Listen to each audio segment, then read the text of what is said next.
आज मी साबुदाण्याचे वडे करतेय.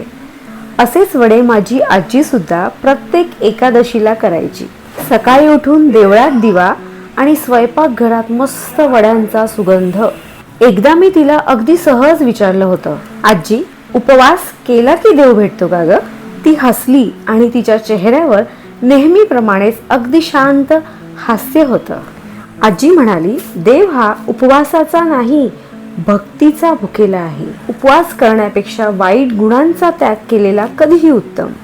बरं, ती पुढे असंही म्हणाली, अगं जरी भरल्या पोटानं विठ्ठलाचं, पांडुरंगाचं, माझ्या पंढरीनाथाचं, तुकारामाच्या, विठोबाचं, ज्ञानदेवांच्या माऊलीचं जर मनापासून नामस्मरण केलंस ना, तरीही तुझ्या घराच्या ओट्यावर माझा विठोबा पांडुरंग सदैव उभा राहील.